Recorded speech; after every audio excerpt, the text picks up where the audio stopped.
Subscribe now and press the bell icon. Never miss an update.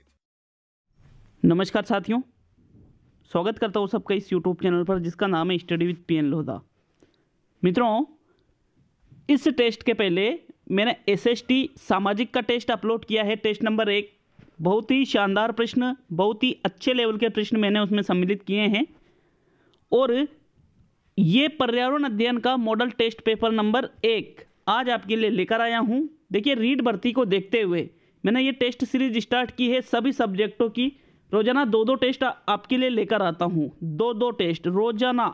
साथियों, यकीन मानिए आप, ये टेस्ट सीरीज आपके सिलेक्शन में बहुत ही मददगार साबित होने वाली है। बहुत ही शानदार 30 प्रश्न संपूर्ण सिलेबस से देखने को मिलेंगे मित्रों आपको। और देखिए, पूरे के पूरे 30 प्रश्न देखना, क्योंकि हो सकता है शुरुआत के 5-10 प्रश्न आपको थोड़े सरल लगे या थोड़े कठिन लगे या थोड़े अजीब से लगे, लेकिन पूरे 30 प्रश्न आप देखोगे तो आपको बहुत ही अच्छा महसूस होगा और आपको पता चलेगा कि इस लेवल के प्रश्न भी रीट में आ सकते हैं। तो चलिए वीडियो को शुरू करते हैं। साथियों, वीडियो को लाइक करना नहीं भूले, आपका लाइक हमें मोटिवेट करता है वीडियो बनाने के लिए। तो प्रश्न नंबर 1 आता है साथियों, सॉफ्ट स्टोन से खिलौने कहाँ बनाए जाते हैं? गलियाकोट में, जोधपुर में, डूंगरपुर में और जयपुर में। देखिए, सॉफ्ट स्टोन से खिलौने बनाने का कार्य किया जाता है गलियाकोट में। कहाँ किया जाता है? गलियाकोट में। आपका आंसर डूंगरपुर यहाँ सही नहीं होगा, क्योंकि यहाँ पर पर्सनली कौन सा विकल्प दे रखा है? गलियाकोट वाला, इसलिए यहाँ पर तीसरा विकल्प गलत है। ओनली प्रथम विकल्प ही सही रहेगा प्रश्न नंबर 1 में। नेक्स्ट प्रश्न नंबर 2 देखेंगे साथियों। आप अपना मूल्यांकन अच्छी तरह से कर सकते हो, इस चीज की मैं गारंटी देता हूं। प्रश्न नंबर 2 है, केशुराई पाटन में सहकारी क्षेत्र में किसकी मिल है? दाल मिले हैं, कॉटन एवं दाल मिले, तेल मिले और चावल एवं चीनी मिले। तो साथियों, आपको राइट आंसर देना है प्रश्न नंबर 2 में। मित्रों, इसका राइट आंसर आपको देना है, तो इसका राइट आंसर है कॉटन एवं दाल मिले। दूसरा विकल्प आपका सही है प्रश्न नंबर 2 में। नेक्स्ट प्रश्न नंबर 3 देखेंगे साथियों। तीसरा क्वेश्चन है, रतौंधी नामक बीमारी होती है विटामिन सी की कमी से, विटामिन ए की कमी से, विटामिन बी की कमी से और विटामिन ई की कमी से। तो साथियों, रतौंधी नामक बीमारी किस विटामिन की कमी से होती है? राइट आंसर बताना है प्रश्न नंबर 3 में। साथियों, रतौंधी नामक बीमारी आपके विटामिन ए की कमी से होती है। किस विटामिन की कमी से? विटामिन ए की कमी से। दूसरा विकल्प आपका सही है साथियों। नेक्स्ट प्रश्न नंबर 4 देखेंगे। आपके चौथा क्वेश्चन आता है, विटामिन के अभाव से होता है स्कर्वी, रिकेट्स, रतौंधी और बेरी। तो साथियों, राइट आंसर बताना है प्रश्न नंबर 4 में। विटामिन के अभाव मतलब कमी से कौन सा रोग हो जाता है? राइट आंसर इसका आता है मित्रों प्रश्न नंबर 4 में, विटामिन के अभाव से रिकेट्स नामक रोग हो जाता है। अतः आपका सेकंड विकल्प यहाँ पर सही है चौथे प्रश्न में भी। प्रश्न नंबर 5 पे चलते हैं। 5वां क्वेश्चन है, निम्न में से कौन सी गतिविधि अनुपयोगी सामग्री निर्माण की श्रेणी में आती है? अनुपयोगी सामग्री निर्माण की श्रेणी में कौन सा विकल्प आता है? मिट्टी के खिलौने बनाना, कुर्सी की कैनिंग करना, रंगीन कागज की फर्रियां बनाना और रद्दी कागज से पेपरमेशी बनाना। तो साथियों, इसका जो राइट आंसर है वो है रद्दी कागज से पेपरमेशी वर्क करना। क्यों? क्योंकि जो रद्दी कागज है वो क्या है? अनुपयोगी सामग्री। बाकी रंगीन कागज, कुर्सी, मिट्टी, इनसे तो ये तो उपयोगी सामग्री होती है, लेकिन रद्दी कागज को क्या ऐसे ही फेंक देते हैं, तो वो अनुपयोगी सामग्री से भी उपयोगी आप सामग्री का निर्माण कर सकते हो। इसलिए चौथा विकल्प इसका सही रहेगा प्रश्न नंबर 5 में। नेक्स्ट प्रश्न नंबर 6 देखेंगे साथियों। कैक्टस जैसे पौधे में महत्वपूर्ण हैं वन पारिस्थितिकी तंत्र के लिए, रेगिस्तान पारिस्थितिकी तंत्र के लिए, घास भूमि के लिए और सवाना के लिए। तो कैक्टस जैसे पौधे किसके लिए उपयोगी है साथियों? देखिए, ऐसे क्वेश्चन आपके एग्जाम में आने की पूरी संभावना है, क्योंकि वैसे ही क्वेश्चन मैं आपके लिए लेकर आ रहा हूँ। ये क्वेश्चन यूं मान के चलिए ऐसी डीप जगहों से लेकर आ रहा हूं आपके लिए कि आपको हर एक पुस्तक में ये चीजें नहीं मिल सकती। इस चीज की तो मैं गारंटी दे सकता हूं। मित्रों, प्रश्न नंबर 6 में सही आंसर है रेगिस्तान पारिस्थितिकी तंत्र के लिए कैक्टस जैसे पौधे महत्वपूर्ण हैं, क्योंकि ये पौधे कम पानी में भी अच्छी तरह से वहाँ पर विकसित हो जाते हैं। तो दूसरा विकल्प आपका सही है प्रश्न नंबर 6 में। नेक्स्ट प्रश्न नंबर 7 देखेंगे साथियों। निम्न में से कौन सी बीमारी रुके या इकट्ठा हुए पानी में से हो सकती है? मलेरिया, पोलियो, निमोनिया और चेचक। तो साथियों राइट आंसर बताइए प्रश्न नंबर 7 का।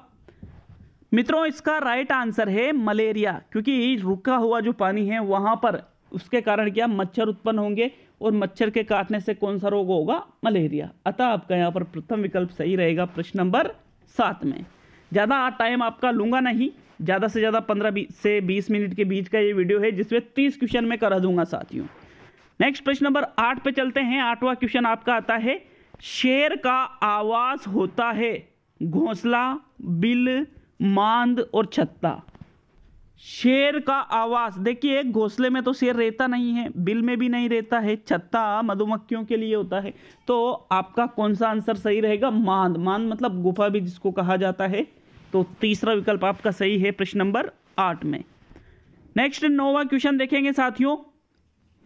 इंपॉर्टेंट क्वेश्चन है ये, क्वेश्चन आपको याद होना चाहिए, राइट ही होना चाहिए ये क्वेश्चन।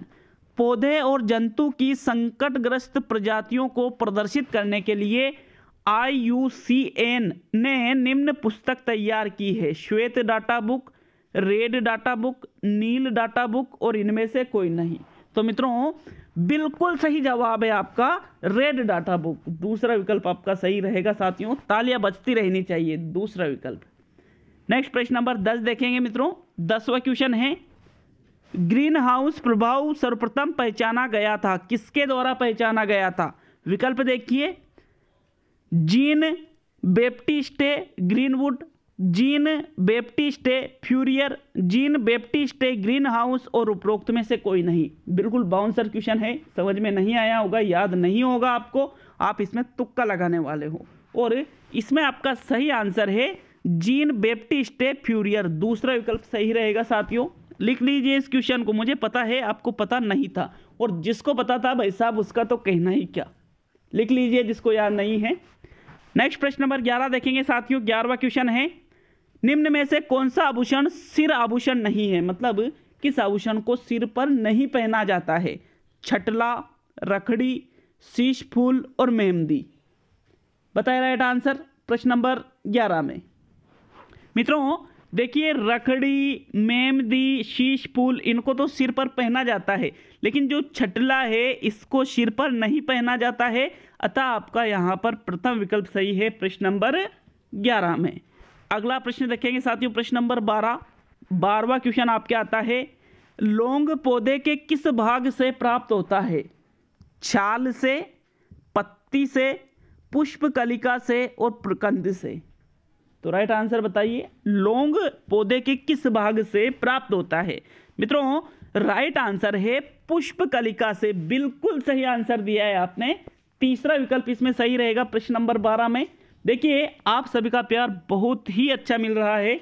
वास्तव में मुझे नहीं उम्मीद नहीं थी कि मुझसे लोग इतने जुड़ जाएंगे, इतने व्यूज हो जाएंगे चैनल पर, बिल्कुल भी उम्मीद नहीं थी साथियों।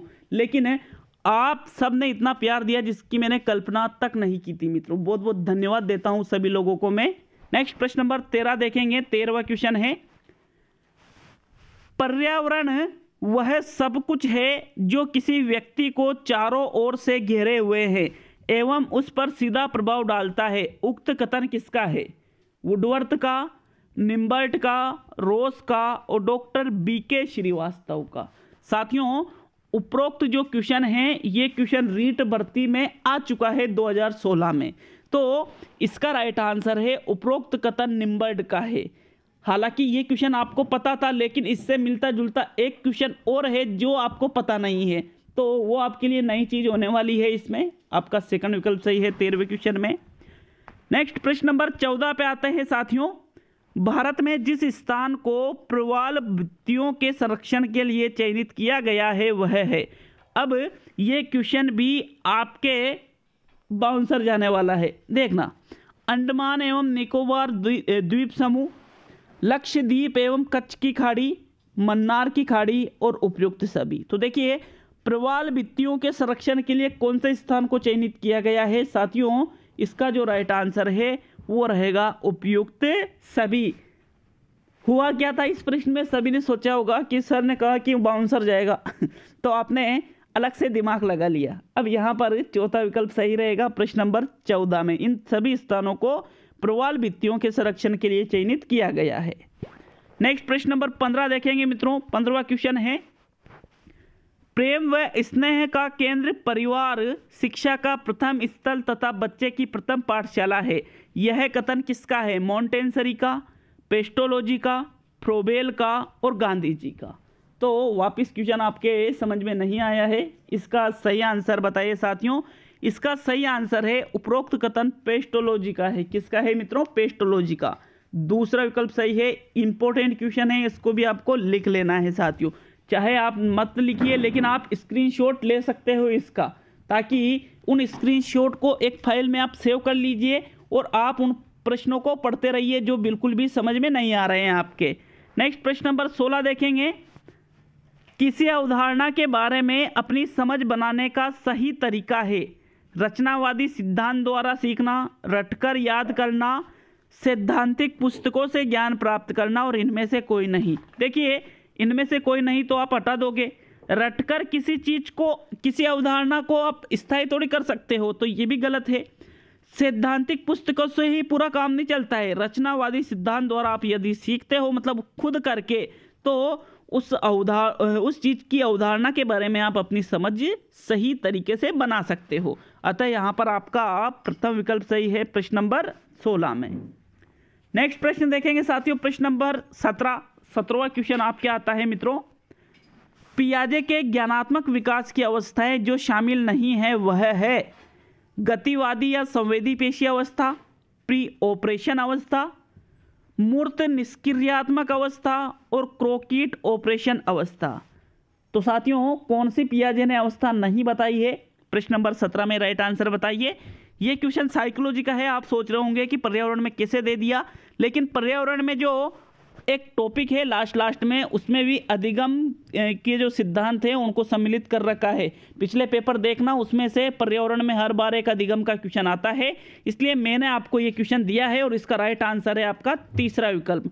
मूर्त निष्क्रियात्मक अवस्था नहीं है, मूर्त संक्रियात्मक अवस्था है। तो तीसरा विकल्प सही है प्रश्न 17 में। मित्रों, नेक्स्ट प्रश्न देखेंगे, प्रश्न नंबर 18वां क्वेश्चन है। वायरस द्वारा फैलने वाला रोग है खुरपका, मुंहपका, जहरवाद, जहरी बुखार और गलघोटू। तो वायरस द्वारा फैलने वाला रोग इनमें से कौन सा है साथियों? प्रश्न 18 का आंसर दीजिए। देखिए मित्रों, वायरस द्वारा फैलने वाला रोग है खुरपका और मुंहपका। प्रथम विकल्प आपका सही है प्रश्न नंबर 18 में। नेक्स्ट प्रश्न नंबर 19 देखेंगे साथियों। 19वां क्वेश्चन है, संसार में सर्वाधिक पशु पाए जाते हैं ऑस्ट्रेलिया में, भारत में, पाकिस्तान में और बांग्लादेश में। तो देखिए, पाकिस्तान तो छोटा सा देश है, बांग्लादेश छोटा सा देश है, ऑस्ट्रेलिया भी छोटा सा देश है, तो क्या भारत के मुकाबले यहाँ ज़्यादा पशु पाए जाएंगे? तो आपका आंसर रहेगा भाई नहीं पाए जाएंगे। तो फिर कहाँ पाए जाएंगे साथियों? ज़्यादा जो पशु है वो कहाँ पाए जाएंगे मित्रों? आपके सबसे ज़्यादा पशु पाए जाते हैं भारत में। दूसरा विकल्प आपका सही है प्रश्न नंबर 19 में। नेक्स्ट 20वां क्वेश्चन आता है मित्रों। पौधे के माध्यम से नया पौधा तैयार किया जाता है, इसको किसके द्वारा किया जाता है? कलम द्वारा, बीजारोपण द्वारा, बर्डिंग द्वारा और गोप्टिंग द्वारा। तो पौधे के माध्यम से नया पौधा तैयार करते हैं तो उसको क्या कहा जाएगा? प्रश्न नंबर 20, 20वें क्वेश्चन का राइट आंसर देना है साथियों। देखिए, पौधे के माध्यम से जो नया पौधा तैयार किया जाता है उसको कहा जाता है कलम द्वारा। किसके द्वारा तैयार किया जाता है? कलम द्वारा तैयार किया जाता है। अतः आपका प्रथम विकल्प यहाँ पर सही है 20वें क्वेश्चन में। वैसे इस क्वेश्चन का आंसर चौथा विकल्प दे रखा था गोप्टिंग द्वारा, तो आप कमेंट करके जरूर बताएं किसका आंसर प्रथम रहेगा या चौथा। मेरे अनुसार मैंने यहाँ पर प्रथम विकल्प को, क्योंकि कलम करके भी तो पौधे से पौधा बनाते हैं, इसलिए मैंने इसको चौथा को सही नहीं माना है। आपको प्रथम विकल्प यहाँ पर मैंने सही माना है। नेक्स्ट प्रश्न नंबर 21 देखेंगे मित्रों। 21वां क्वेश्चन है, पेड़ पौधे सूर्य के प्रकाश के अतिरिक्त किस की उपस्थिति में भोजन बनाते हैं? वायु, कार्बन डाइऑक्साइड, जल तथा हरित लवण, क्लोरोफिल, एक एवं ब दोनों, ऑक्सीजन गैस। देखिए ऑक्सीजन गैस तो पौधे छोड़ते हैं और वो उनको भोजन बनाने में जो सूर्य का प्रकाश है उसके साथ में कार्बन डाइऑक्साइड भी चाहिए होती है। अतः आपका प्रथम विकल्प सही है प्रश्न नंबर 21 में। क्लियर है साथियों ये भी सभी के। नेक्स्ट प्रश्न नंबर 22 देखेंगे मित्रों। 22वां क्वेश्चन है, हिमालय की सबसे बड़ी चोटी का नाम है? नंदा देवी, माउंट एवरेस्ट, मध्य हिमालय की चोटियां और शिवालिक श्रेणी।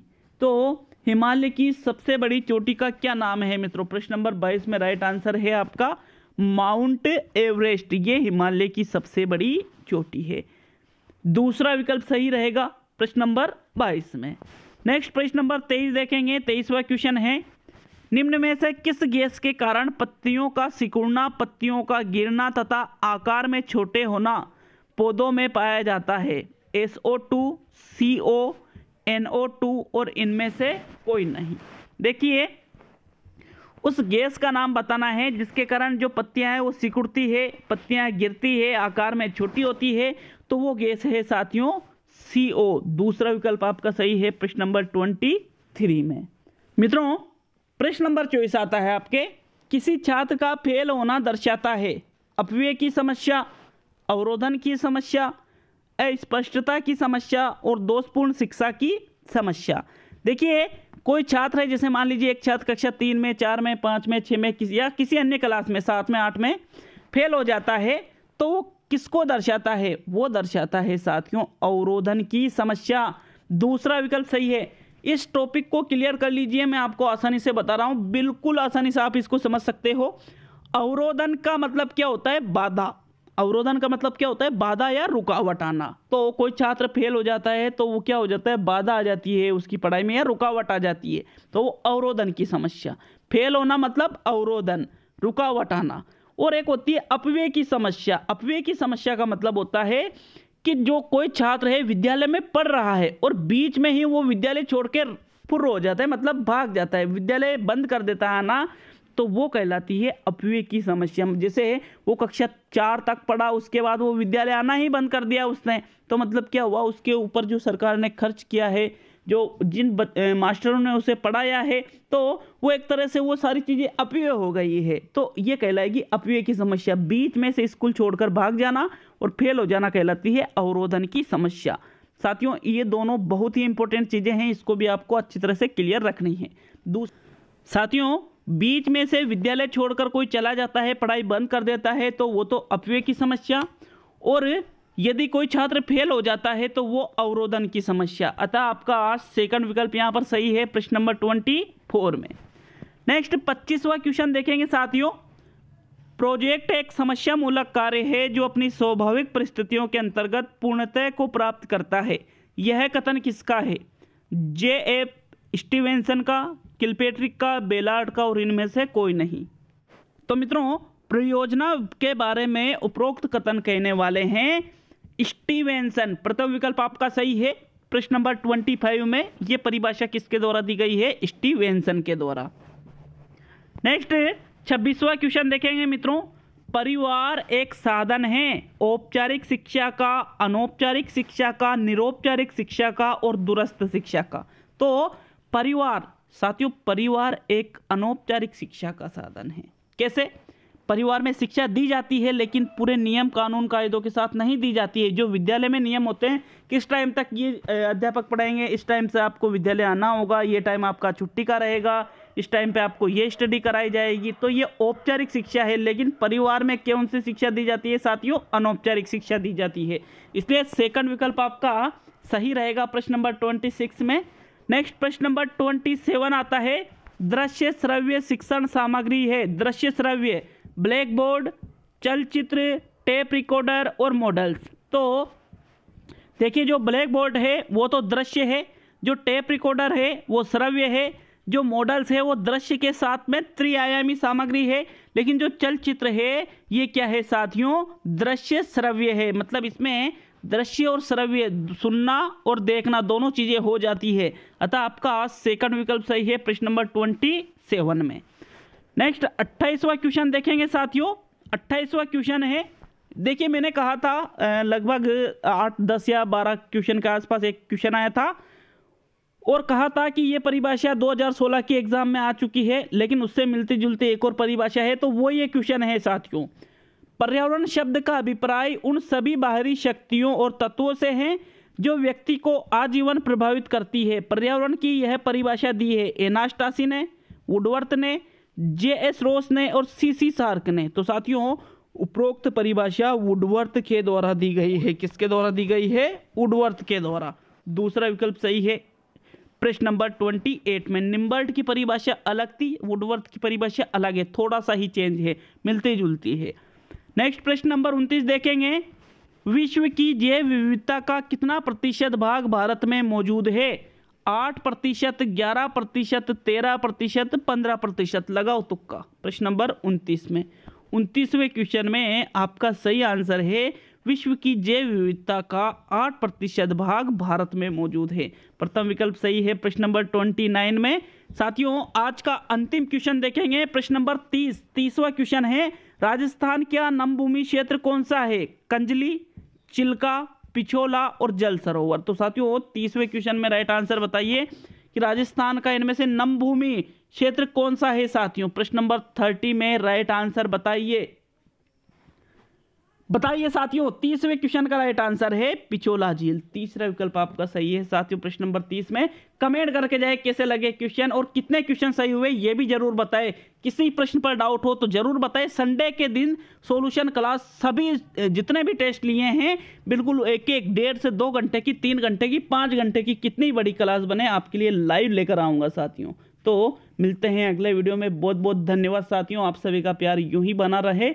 मैं गारंटी देता हूं कि आपको यहां पर बिल्कुल निःशुल्क हर चीज़ उपलब्ध होगी और बेटर और बेस्ट उपलब्ध रहेगी। तो बहुत बहुत धन्यवाद।